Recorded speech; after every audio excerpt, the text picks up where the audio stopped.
invitarte a ponerte en pie donde estás. Si puedes buscar en Lucas, vamos a continuar nuestra serie según el Evangelio de Lucas, capítulo 12, versículos del 32 al 34. Amén.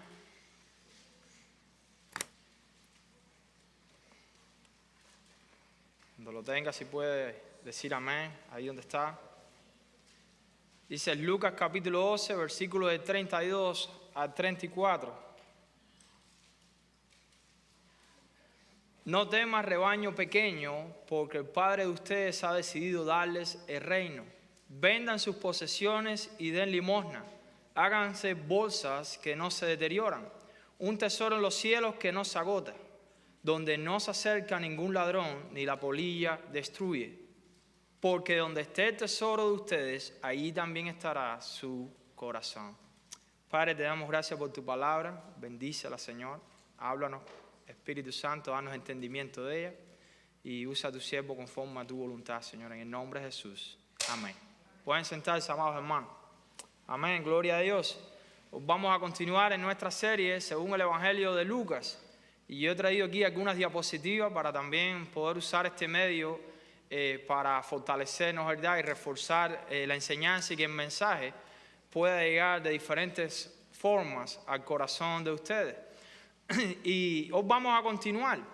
Primero es bueno recordar que Lucas, estos versículos, el capítulo 12 no comienza en estos versículos, sino que ya hemos venido desarrollando una serie de sermones desde el versículo 1 del capítulo 12 de Lucas. Y cuando usted lee nuevamente desde los primeros versículos, usted puede ver cómo todo va conectado. Y eso es importante cuando estudiamos la Biblia. Tenemos que entender el contexto. Y para entender el contexto de unos versículos es bueno ir a versículos anteriores o versículos posteriores. Vemos que Jesús pasa a hablar de avaricia a hablar de ansiedad. Como vemos ahí en Lucas 12, 22, para los que les gusta buscar en su Biblia. No se preocupen por su vida, qué comerán o qué vestirán. Y después les recuerda el por qué. Lucas 12, 30 dice: el Padre de ustedes sabe que ustedes necesitan ¿qué? Todas esas cosas. Así que no tienen por qué preocuparse porque no están huérfanos, no están desamparados. Y seguimos viendo en Lucas 12, 31 cuál es la exhortación y hacia dónde Cristo, que está hablando con sus discípulos. Recuerden, estas enseñanzas son para los discípulos. Esto es para los seguidores de Cristo. Esto es para los que han nacido de nuevo. ¿No es verdad? Esto es para los que están comprometidos, rendidos al señorío de Cristo. Dice en Lucas 12:31, busquen primeramente ¿qué? Su reino y su justicia, el reino de Dios. Y dice, y todas esas cosas por las cuales muchas veces ustedes están preocupados y el mundo vive preocupado, que son las cosas terrenales, pasajeras, materiales, dice, vuestro Padre te las añadirá. Quiere decir, Él te dará esas cosas como una añadidura a medida de que vas buscando el reino de los cielos como lo primero en tu vida. Ese es el contexto inmediato en el que estamos y tenemos que ver estos siguientes versículos. Vemos que Jesús está enseñando una vez más a sus discípulos, en otras palabras, no acumulen porque tengan miedo, no vivan preocupados por el mañana. Lo que está llamando es ¿a qué? A confiar en el Padre Celestial que todo discípulo de Cristo tiene. Quiere decir, eso es lo que está buscando, nos da enfocarnos en la confianza que debemos de tener en nuestro Padre. Mira, hermano, ¿usted sabe cuándo usted se preocupa? ¿O vive constantemente preocupado? Cuando usted no confía. ¿Usted se ha puesto a pensar en eso? Un ejemplo, ¿quién aquí, dónde? ¿Cuántos matrimonios tenemos hoy aquí? ¿Qué pasa cuando el esposo va manejando? ¿Qué pasa con la esposa? ¿Ustedes les ha pasado? Hay algunos por ahí que se están riendo. ¿Qué es lo que pasa muchas veces? Oye, cuidado, el carro está aquí allá, ¿no es verdad? Y, oye, frena, no viste, cuidado con ese carro. Y entonces es una lucha dentro del carro. Miren, hermano, ahí lo que usted puede ver qué cosa es la verdad. Es que a veces lo que hay es falta de confianza. Usted debe confiar en la persona que está al control, en la persona que tiene el timón, que está armando. Usted debe confiar en esa persona, ¿no es verdad? Y entonces cuando usted empieza a confiar, usted deja de vivir constantemente preocupado cuando va manejando cerca. Y yo usé el caso de los matrimonios, pero puede suceder también entre hermanos, puede suceder entre amigos, ¿no es verdad? Hermano, mira, el problema es cuando dos tratan de coger el control del timón. Ahí sí hay un problema, porque no pueden haber tres GPS, ni pueden haber tres personas manejando al mismo tiempo. Hay uno solo que está manejando y ese es el que lo tocó. Hay que confiar. Hay que dejarlo que haga su trabajo, ¿no es verdad? ¿Están aquí conmigo, hermano? Amén. Entonces entramos a Lucas capítulo 12, versículo 32. Dice, no temas. Después que dice, buscar primeramente el reino de los cielos y su justicia y todas las demás cosas, vuestro Padre Celestial que sabe que tienen necesidad de esto, Él te las va a dar como añadidura. Dice ahora el 32, no temas, rebaño pequeño. No temas. Aquí creo que lo primero que podemos aprender es que el discípulo o la discípula de Cristo puede vivir sin temor porque tiene un Padre y un reino. Miren ahora, vamos a ir en cada palabra de este versículo y miren qué interesante. Dice, no temas. Esto es un verbo que está en una forma que comunica algo importante. Deja de vivir dominado por el miedo.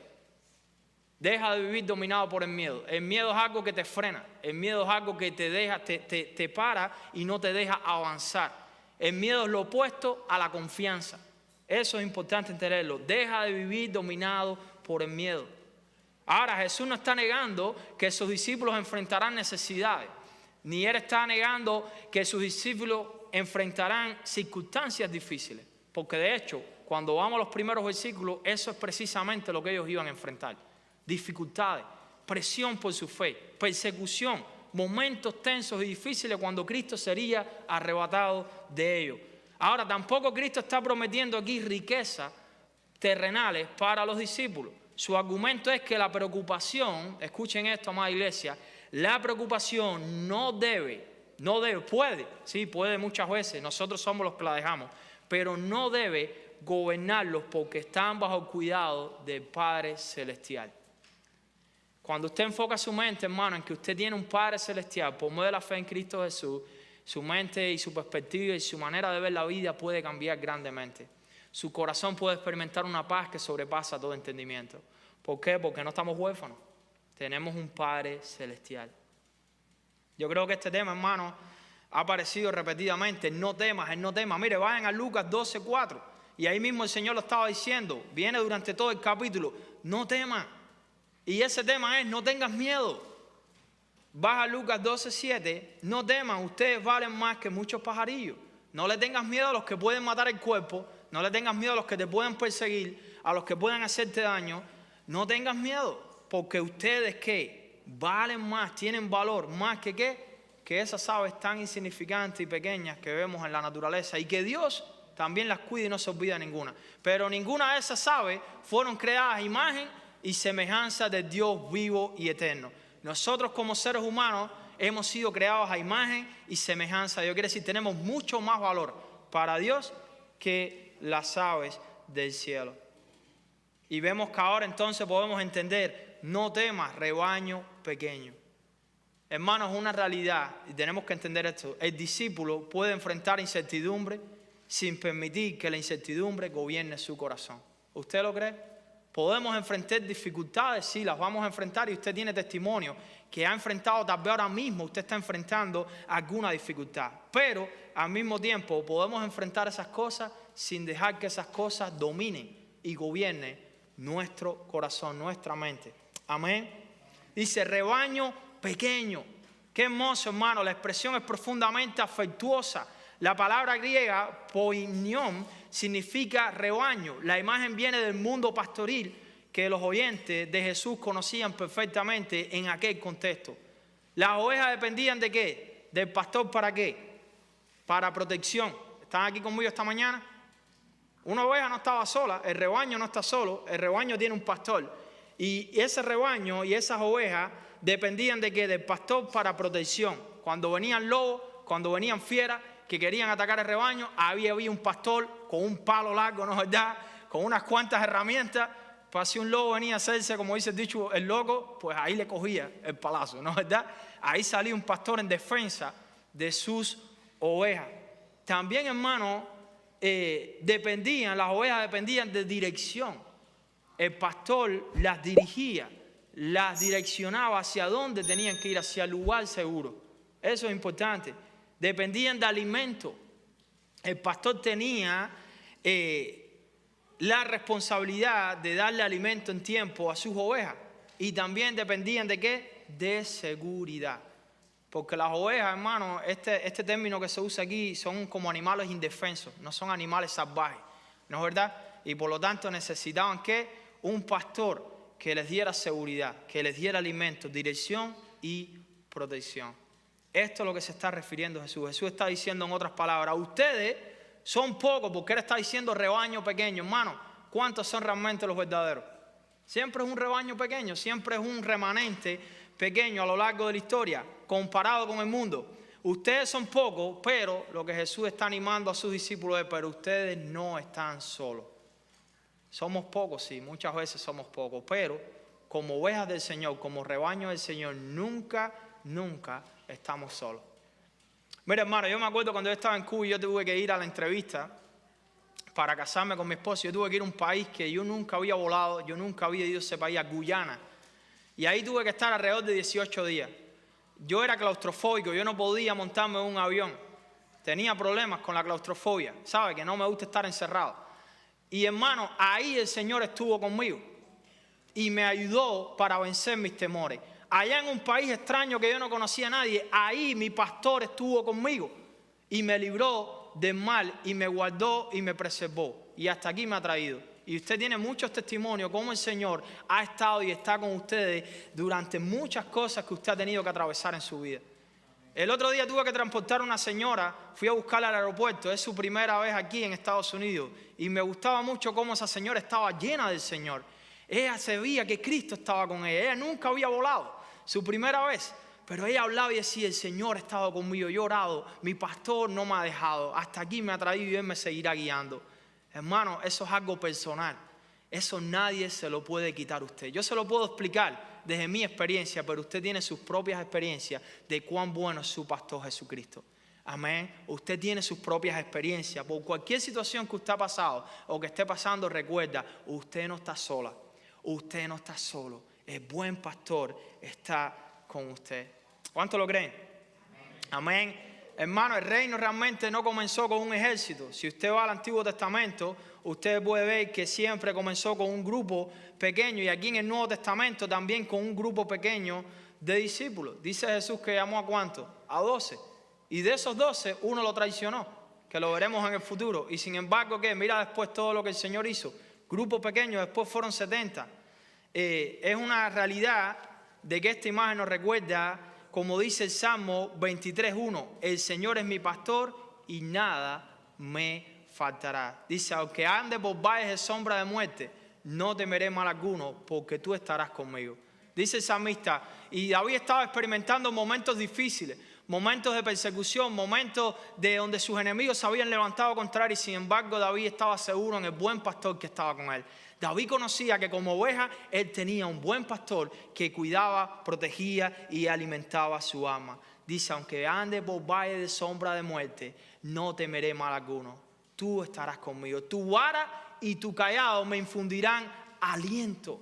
Aderezas mesa delante de mí en presencia de mis angustiadores. Ciertamente el bien y la misericordia de Jehová me seguirán todos los días de mi vida para siempre. ¿Cuántos lo creen? Amén. Ese es el buen pastor, amada iglesia, que está con nosotros hoy. También me gusta mucho cómo esto nos lleva a Juan 10:11, donde dice la palabra, yo soy el buen pastor. El mismo Jesús hablando, el buen pastor da su vida por las ovejas. Eso, el único que lo hace es Cristo Jesús. Él dice, yo soy el buen pastor, y el buen pastor da su vida por las ovejas. Amada iglesia, la seguridad del rebaño no está en su tamaño, está en a quién pertenece. Pertenece al buen pastor. Amén. Dice, yo conozco mis ovejas y mis ovejas conocen mi voz. Amén. Yo conozco mis ovejas y mis ovejas conocen y siguen mi voz. Mira cómo sigue el versículo 32. Dice, no temas rebaño pequeño, porque el Padre de ustedes ha decidido darles el reino. Vemos aquí que Jesús introduce ahora la razón por la cual no deben temer. No dice simplemente Dios, dice el Padre de ustedes. Dios es Dios, pero recuerden algo, cuando usted viene por medio de la fe en Cristo Jesús, ahora Dios no es solamente Dios, Dios dice la palabra también que es nuestro Padre Celestial. Amén. Miren hermanos, yo no me crié con mi papá. Déjeme decirle, porque yo sé que algunos a veces este concepto no lo entienden en la Biblia porque no tuvieron la crianza de tener un padre cerca. Yo no me crié con mi papá, pero déjeme decirle, el día que yo entregué mi corazón a Cristo, yo conocí a un Padre Celestial, todopoderoso, todo amoroso, que dice, yo te amo, tú eres ahora parte de mi familia y tú no estás solo. Y yo he experimentado eso, hermano. Dios me ha dado a mí lo que yo no tuve en mi niñez. Eso Dios te lo da, hermano. Dios te puede dar cosas que usted nunca recibió en esta tierra. Y el único que puede hacer eso, ¿quién es? Es nuestro Dios, buen Dios y soberano, nuestro Padre Celestial. Y eso es posible por medio de la fe en nuestro Señor, ¿qué? Jesucristo. Ahora, cuando vemos esto, el Padre de ustedes, fíjate que Jesús no dice mi papá, cuando Él lo pudiera decir mi Padre. Él dice el Padre de ustedes. Esto habla de ¿qué? De una relación personal, de una relación de amor, de una conexión familiar. El Dios soberano que gobierna el universo es también el Padre que conoce las necesidades de sus hijos. Unos versículos antes Jesús había dicho, el Padre de ustedes sabe que necesitan estas cosas. En Lucas capítulo 12, versículo 30, Él también había dicho la misma frase, muy parecido. Vemos que Jesús nos enseña no ser autosuficiente, quiere decir tratar de vivir independientemente con nuestras propias fuerzas, sino que nos enseña a depender de un Padre amoroso, todopoderoso, que nos ama y que está con nosotros. Eso es lo que Jesús le está enseñando a sus discípulos, hermano. Y cuando entendemos el contexto de lo que ellos iban a pasar pronto, por las cosas que tenían que ellos transitar, realmente Jesús lo que está haciendo es animándolos, desafiándolos a poner su confianza no en otras cosas, sino en ese buen Padre que ellos tienen. Dice la palabra después, en la última parte del versículo, ha decidido darles el reino. Y aquí encontramos algo, hermano, amada iglesia, maravilloso. El verbo griego relacionado con eudokeo comunica agrado, complacencia o buena voluntad. Dice, Él se ha agradado en darte, ¿qué? Su reino. ¿No es algo hermoso, hermano? ¿Cuál es la idea aquí? El Padre le agradó darles el reino. No tenemos también el verbo dar el regalo. Esto apunta, amada iglesia, a la gracia de Dios. Los discípulos no habían comprado el reino, no lo habían conquistado. Dios se complació en darles ese reino. ¿No es algo hermoso? Y algo que me gusta es cómo Jesús está argumentando desde algo mayor, porque el reino es mayor que este reino terrenal. Desde algo mayor a lo menor. Así es como va Jesús en esta conversación a sus discípulos. Y lo que está queriendo decir es, si el Padre, ese Padre Celestial, les está dando su reino, amén, pueden confiar en Él para las necesidades de esta vida, que son mucho menores comparadas con lo eterno. Así que si vuestro Padre te ha querido dar este reino que es eterno, que es mucho más grande que esta tierra, ¿acaso no te va a proveer todas las necesidades, las cosas que necesitas en esta vida pasajera? Entonces no vale la pena ¿qué? Preocuparse. Me gusta mucho un versículo a los que les gusta buscar en la Biblia, Romanos capítulo 8, versículo 32. Me gusta cómo aquí Pablo habla de un principio semejante. Pablo fue un hombre que había sido asesino. ¿Sabía usted eso? Que Pablo asesinó cristianos y pensaba que estaba haciendo lo correcto delante de los ojos de Dios. Sin embargo, hasta que tuvo un encuentro con Cristo, un encuentro personal, donde él entonces decidió ¿qué? Seguir a Cristo como Señor y Salvador. Y Pablo entonces fue perdonado. Pablo fue restaurado a la comunión con Dios Padre y Pablo entonces conoció de manera personal a ese Padre Celestial. Y mira cómo dice Romanos 8:32.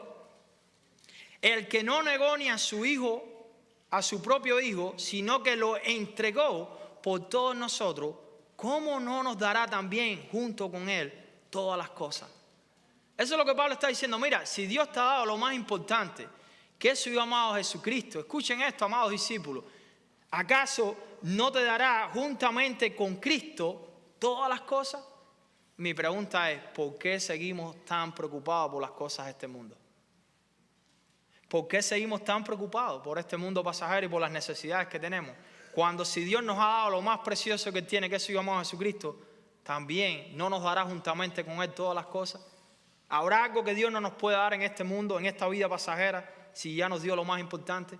A su Hijo y juntamente con su Hijo a su reino celestial. ¿Cuánto dan gloria a Dios por eso?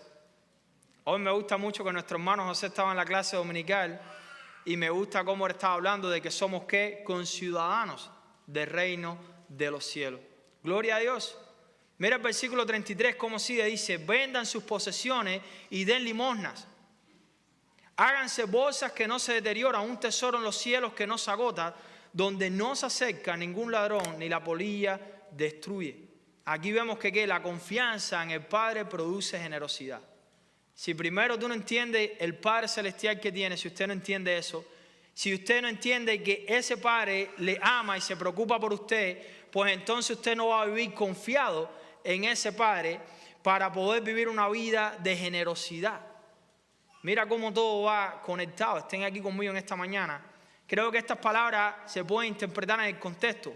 Jesús acaba de advertir contra la avaricia en el capítulo 12, versículo 15. ¿Qué dijo Jesús? Cuídense de toda forma de avaricia. ¿Qué fue lo que hizo aquel hombre rico, insensato de la historia? Él recibió abundancia y solamente pensó, ¿dónde guardaré todo esto que tengo? ¿Se acuerdan de esa parte, hermano? Ahora Jesús presenta una actitud completamente diferente. En lugar de vivir únicamente acumulando para ti, aprendan a compartir. Ese es uno de los valores de la vida cristiana. Uno de los principios, una de las marcas de un cristiano, de un representante del reino de los cielos, de un ciudadano del reino de los cielos, es su generosidad en todos los aspectos. ¿Usted lo cree, amada iglesia? Y eso lo vamos a ir viendo y vamos a llegar a la conclusión de eso. Primero hay que entender el contexto histórico y cultural. En el mundo del primer siglo, que era donde estaba Cristo predicando este mensaje, no existía el sistema de asistencia social que conocemos actualmente. ¿Están aquí conmigo? Hoy tenemos un sistema en el gobierno donde podemos recibir muchas ayudas, ¿no es verdad? Algunas ya se han cancelado, oramos, es bien triste, pero realmente se siguen viendo muchos tipos de ayudas que se pueden solicitar. Pero en aquel tiempo no. En aquel tiempo este sistema no existía. Las viudas, los huérfanos, enfermos y pobres dependían en gran medida ¿de qué? Del apoyo de los familiares, de comunidades religiosas y personas generosas. Este era el contexto del cual dependían todas estas personas necesitadas. Dar limosna en aquel tiempo, amada iglesia, o ayudar a un pobre, se pudiera decir de esa manera, era una práctica conocida dentro del judaísmo, del contexto religioso. Y de hecho, cuando usted va a Deuteronomio, capítulo 15, versículo 11, usted puede ver que la ley ya había enseñado sobre el tema de la generosidad. Eso no es algo que Cristo se inventó en el Nuevo Testamento. Eso es algo que ya venía desde el Antiguo Testamento. Mira Deuteronomio 15, 11, cómo dice. Si usted puede buscar en su Biblia. Que sea la palabra la que hable, ¿no es verdad? Dice que la fe viene por oír y el oír la palabra de Dios. Dice Deuteronomio 15, 11, abrirás libremente tu mano a tu hermano, al necesitado y al pobre en tu tierra. Vemos que aquí Jesús no se está inventando el principio y la marca del pueblo de Dios que debe tener un pueblo de Dios, de la generosidad. Él está colocando la generosidad como uno de los valores o como un estilo de vida que caracteriza un discípulo de Cristo, es decir, un ciudadano del reino de los cielos. Si usted está aquí conmigo esta mañana y usted está entendiendo, este pasaje de Lucas está conectado con Mateos, capítulo 5 al capítulo 7, que se conoce como el Sermón de las Bienaventuranzas, donde Jesús está enseñando que los valores, quiere decir la ética y los valores morales, la marca, lo que caracteriza el estilo de vida y cómo debe ser ese estilo de vida de un representante del reino de los cielos. Y una marca, hermano, es la generosidad. ¿Se acuerdan del hombre rico de la historia? Unos versículos anteriores. Esa persona no era generosa. Esa persona solamente vivía pensando en sí mismo. ¿Usted se acuerda de los versículos anteriores, después de esa parte? ¿Se acuerda de lo que Jesús está diciendo? ¿Ustedes creen que una persona que vive afanada constantemente, preocupada constantemente por las cosas de este mundo, por el dinero, por las cosas materiales, ¿usted se cree que esa persona va a llegar a ser generosa? ¿Usted cree que esa persona va a expresar esa generosidad? No, hermano. Porque cuando así es como vivimos muchas veces preocupados, eso nos va a llevar ¿a qué? A ser muchas veces como el hombre rico. Espérate, necesito más, estoy preocupado por él, un poquito más, déjame pagar esto, aquello. Después entonces voy a ver si me queda algo, me queda tiempo. Pero Jesús enseña, hermano, algo completamente diferente. Dice ahí ese versículo, dice, vendan sus posesiones. Ahora, está ordenando Jesús, y esto es un versículo que le gusta mucho al Evangelio de la Prosperidad, pero hay que entenderlo en el contexto. Y cuando hay un pasaje, un versículo difícil de entender, es bueno ir a otras partes de la Biblia que nos hablen de lo mismo, para nosotros poder tener más luz, poder entender mejor y no manipular ni sacar de contexto los versículos y usarlos para nuestros propios propósitos y conveniencias, como están haciendo en algunos lugares, ¿no es verdad? Yo vi un video por ahí donde se acercó un pastor en un país de hispano donde venimos nosotros, ¿no es verdad? Y en un servicio se le acerca el apóstol, el pastor, el supuesto apóstol, y le dice a un miembro de la congregación: no, Dios me mostró a mí en sueño que usted tiene que vender la propiedad esa que Él te dio y darme todo ese dinero a mí. Y Él te va a dar una mejor que la que tiene. Bueno, el hombre no tuvo discernimiento, le creyó aquella mentira, aquella historia al supuesto apóstol, vendió la propiedad, le dio el dinero al pastor y nunca recibió nada mejor, porque primera, Dios nunca dijo eso. Ni Dios nunca mandó eso. Eso fue invento de un hombre, pero así hoy se están manipulando dentro de muchas iglesias. Y usan a veces versículos como este: ¡hey, dale, vende todo lo que tienes! No, vamos a entenderlo. ¿Está ordenando Jesús que todo cristiano venda absolutamente todo y lo dé a disposición de su reino? Veamos en el Nuevo Testamento, en Hechos, encontramos creyentes que tenían propiedad y no las vendieron, pero las usaron para la gloria de Dios. Un ejemplo, Hechos capítulo 12, versículo 12. Dice: María, la madre de Juan Marcos, tenía una casa donde se reunía la iglesia. Quiere decir, María, ¿qué estaba haciendo esta señora, esta discípula? Ella usó su casa, la propiedad que tenía, ella no la vendió, pero la usó para hospedar, ¿no es verdad?, a nuevos cristianos. Posiblemente algunos que estaban yendo de pasada por aquel lugar. Y se reunían también en su casa personas para tener servicios, cultos, como estamos haciendo ahora. Porque en aquellos tiempos no tenían templo. Todavía no tenían esa facilidad que nosotros tenemos hoy. Vemos también Hechos 16, del 14 al 15, a los que les gusta tomar nota. Vemos a Lidia. ¿No es verdad? Estamos viendo a Lidia, que también tenía una casa, tenía un negocio, y lo utilizó para la hospitalidad. Hechos 16, del 14 al 15. ¿No es verdad? También vemos que Pablo dice: si alguno no provee para lo suyo, ha negado ¿qué? La fe. Y es peor que un incrédulo. Quiere decir, no podemos ahora quitarnos todo lo que tenemos, venderlo y darlo y quedarnos sin nada. ¿No es verdad? Y sin ayudar a nuestros familiares también. Creo que el énfasis que Jesús está haciendo aquí, quiero que estén esta mañana aquí conmigo, poseer algo no es pecado. El énfasis debe ser: ninguna posesión debe tener tanto dominio sobre nosotros que no podamos desprendernos de ella para obedecer a Dios y ayudar al necesitado. Eso es lo que Cristo está queriendo decir aquí. ¿No es verdad? Ninguna posesión material debe dominar nuestro corazón.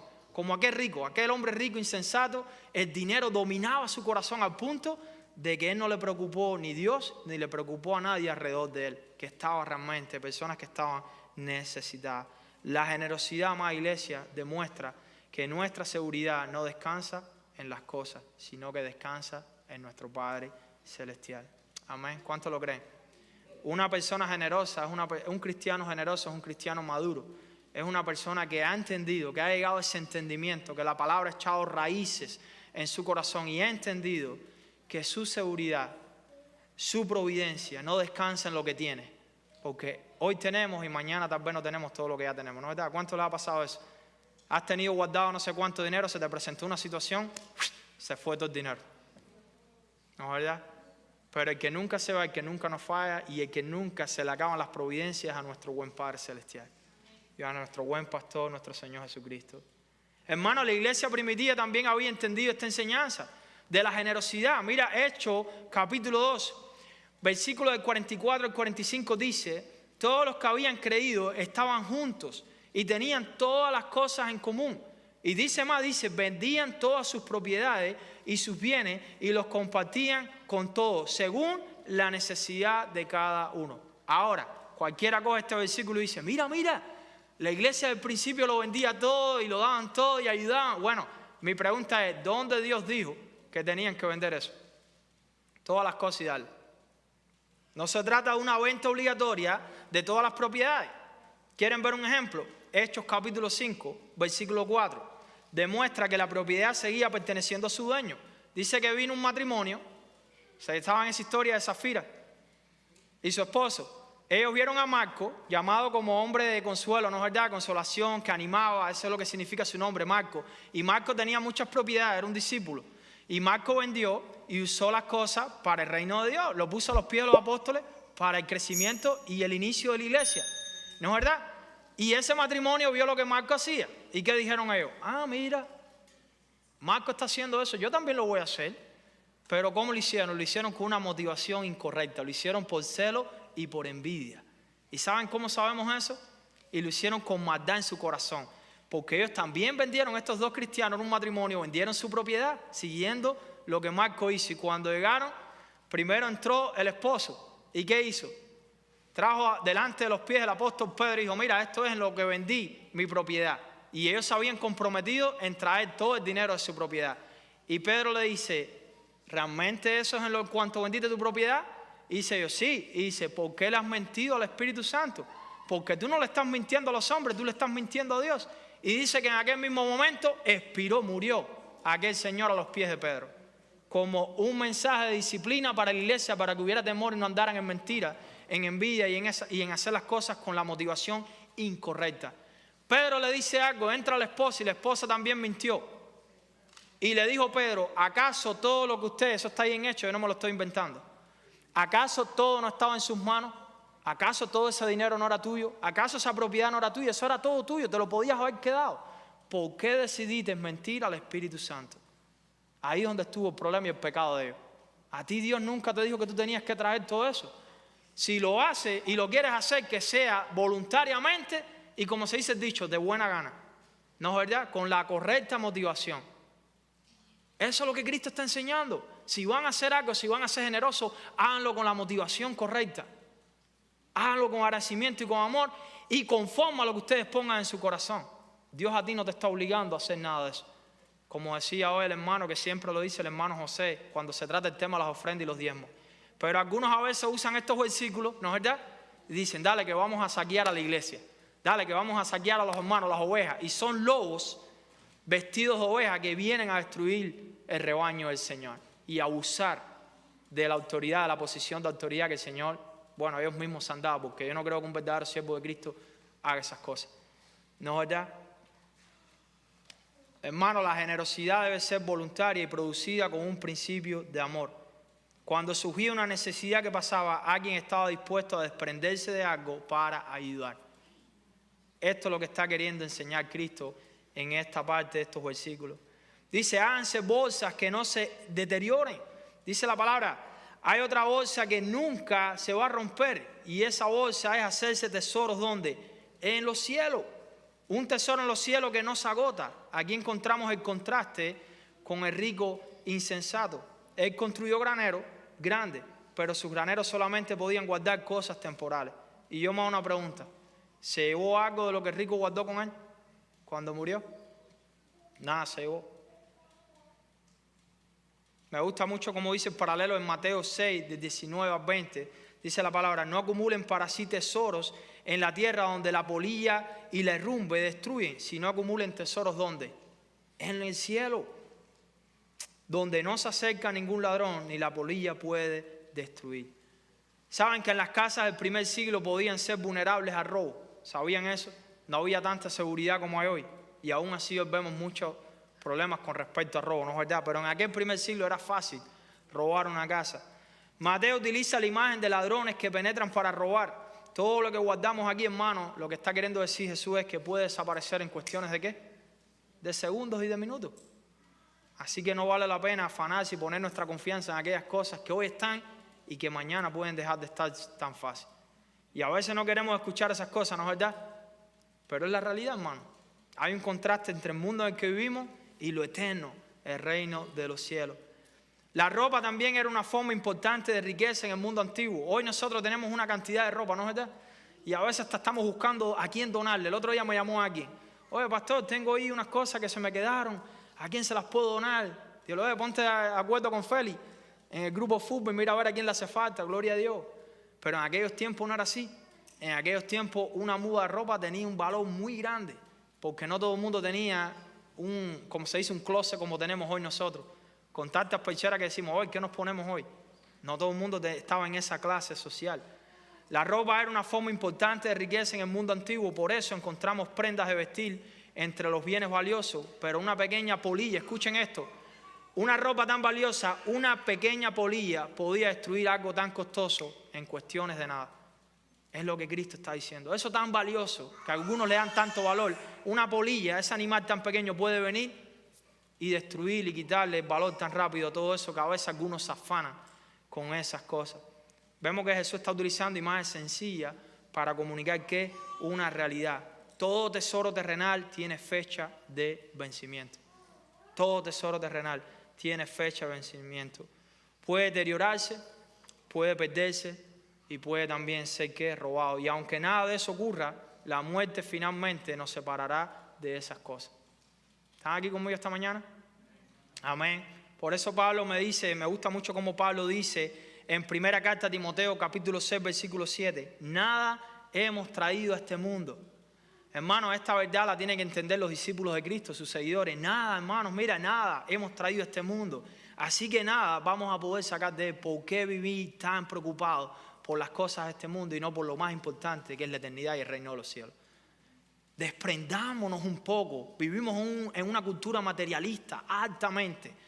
Todo es cosas y cosas, abundancia. Eso es bueno, pero tenemos que saber cómo lidiar y cómo administrar esas cosas para que nuestro corazón no se apegue tanto a esas cosas, hermano.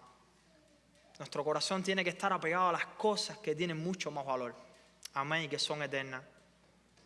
Ahora, la pregunta sería, para ir concluyendo, entonces, ¿cómo acumulamos tesoros en el cielo?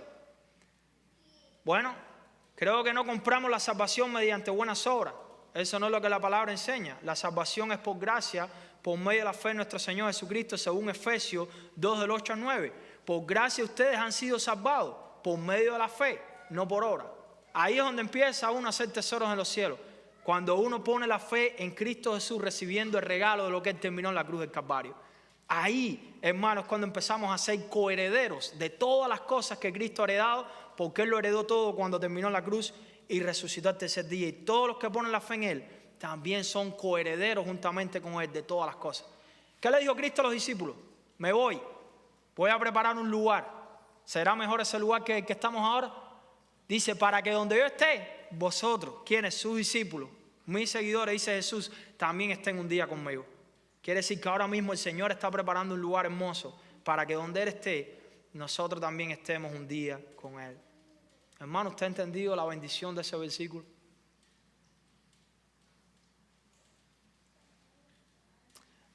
Me acuerdo de cuando hablamos de los diferentes tipos de tierra.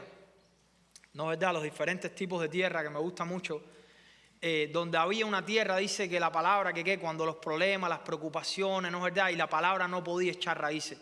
Quiere decir que ahogaban la palabra. Y eso es lo que hace muchas veces las cosas de este mundo cuando nos afanamos. Cuando nos apegamos tanto a estas cosas, son pasajeras y las vemos con más valor que las cosas y la palabra de Dios, lo que Cristo nos dice que tiene más valor. ¿Qué es lo que pasa? Muchas veces las cosas de este mundo, cuando dejamos, empiezan a ahogar la palabra en nosotros. Entonces, no llegamos al entendimiento de estas verdades que el Señor nos está enseñando. Fíjate que Cristo aquí está en un proceso enseñándole estas verdades. Y ahí había uno que se llamaba Judas, que por 20 o 30 piezas de plata y con un beso entregó a su maestro. Judas es un ejemplo de un corazón apegado a las cosas de menos valor. Y al final, después ya cuando fue tarde, entendió. Y hasta en la película usted lo puede ver de la pasión de Cristo, cómo se limpia y cómo tira aquellas monedas. Porque, ¿qué hice? Hermano, acumular tesoro celestial significa utilizar aquello que Dios nos ha confiado. Escuchen, todo lo que usted tiene, Dios se lo ha confiado en sus manos. De acuerdo con los valores de su reino. ¿Cómo tenemos que usar estas cosas? No de acuerdo a los valores del mundo, sino de acuerdo a ¿qué? A los valores del reino de Dios, del reino celestial, porque somos ahora ¿qué? Parte de ese reino, somos ciudadanos de ese reino. Nuestro dinero, nuestro tiempo, nuestra casa, nuestros dones, nuestros recursos. Cuando alimentamos al necesitado, cuando apoyamos la obra del evangelio, cuando practicamos la hospitalidad, cuando invertimos en hacer discípulos, sacamos un tiempo, nos sentamos con alguien, le enseñamos de Cristo a alguien. Cuando usamos nuestros recursos para la gloria de Dios, estamos utilizando algo temporal con propósito eterno. ahí se está haciendo tesoros en el cielo. ¿Sabes por qué? Porque el Señor te está mirando. Y el Señor tiene recompensas guardadas para ti. Tal vez no estás recibiendo todo lo que quisieras en este mundo. Tal vez no todo el mundo te está aplaudiendo. Tal vez no estás viendo todo lo que en tu expectativa humana, lo que el mundo enseña, ¿no es verdad? Lo que es ser exitoso, no lo estás viendo. Pero acuérdate que nuestra recompensa viene ¿de dónde? De los cielos, donde está nuestro Señor sentado a la diestra del Padre. De ahí viene nuestra recompensa. Hermanos, y por último, Lucas 12:34, el Señor nos da algo importantísimo. Dice, porque donde esté el tesoro de ustedes, allí estará ¿qué? Amén. ¿Alguien puede ayudarme ahí?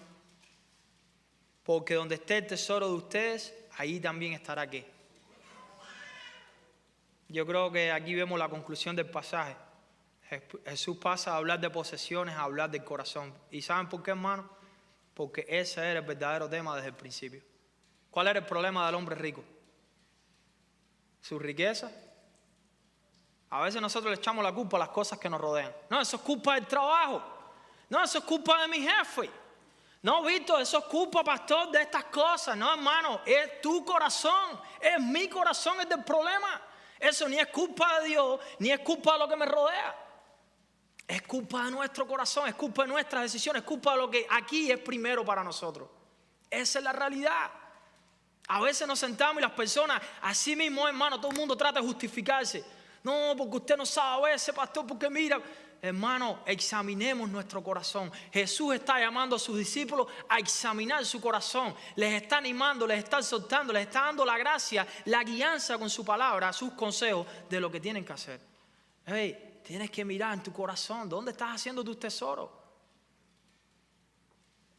Ahora, hermano, ¿qué significa corazón? Lo primero que viene a nuestra mente cuando hablamos de corazón es aquí, no es verdad, el órgano que bombea la sangre, no es verdad. Eso es lo primero que viene a nuestra mente, pero eso no es lo que la palabra enseña.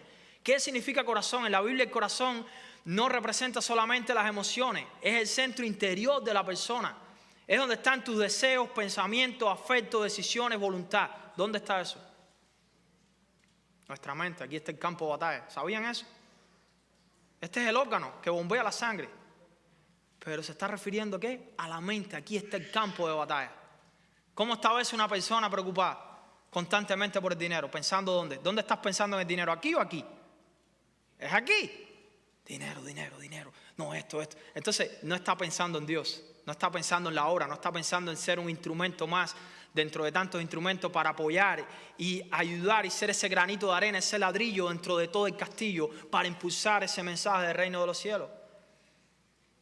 Como dice Proverbios 4:23, dice, con toda diligencia guarda tu corazón, porque de él brotan los manantiales de la vida. Amén. Jesús está diciendo en otras palabras, muéstrame dónde está tu tesoro y podremos descubrir qué está gobernando, qué está controlando tu corazón. Muéstrame dónde está tu tesoro. Muéstrame, y un tesoro es algo valioso. ¿Están aquí conmigo? Cuando hablamos de tesoro, aquel tiempo era un cofre donde las personas guardaban oro, donde guardaban joyas preciosas, cosas, y guardaban eso con mucho cuidado. No querían que nadie tocara eso. Entonces, ahí, donde está eso tan valioso en tu mente, ahí está tu deseo, ahí están tus pensamientos, ahí está tu fuerza emocional, tu energía. Todo se está proyectando hacia eso que tiene más valor para ti. Mi pregunta es, ¿dónde está tu tesoro? ¿Quieres saber dónde está? Dime qué está gobernando y controlando tu mente. ¿Estás aquí conmigo esta mañana, amada iglesia?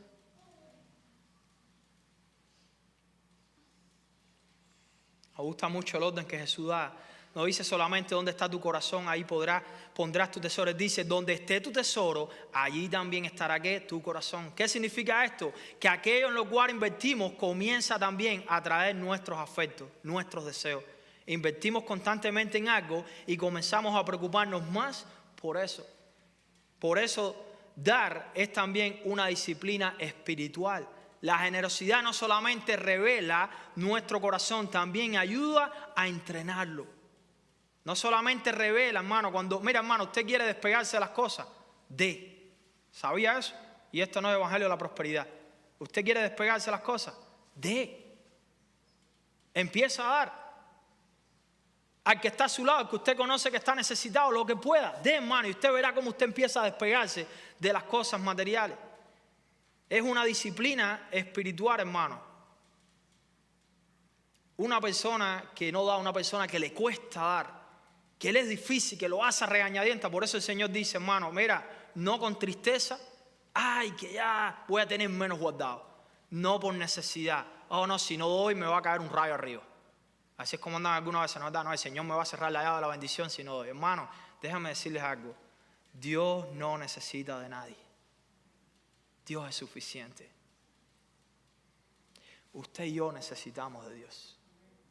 Dios no necesita de nadie. Si hoy estamos aquí es por pura gracia. Si hoy estamos aquí es por su inmenso amor. Mira cómo tu mente cambia cuando empiezas a ver a Dios de esa manera, ¿no es verdad? Bíblicamente. Algunos a veces regañadientas y están, ay, que no puedo, que si esto, ay, que tengo que. Hermano, ten paz en tu corazón. Ahí hay un problema en tu corazón, hay un problema en tu mente. Dios está bien, Dios es perfecto. Habla con el Señor y dile que te ayude, dile que nos ayude, ¿no es verdad? Que tenemos que orar que nos ayude en nuestro corazón. El problema no es principalmente financiero. Creo que Jesús nos está dando una clase de economía en estos versículos. Él está hablando de ¿qué? De lealtad. Está hablando de lealtad. Miren Mateo 6:24, lo hace de manera explícita, lo deja bien claro cuando vas al paralelo de Mateo, capítulo 6, versículo 24. Si puede ir a su Biblia ahí conmigo.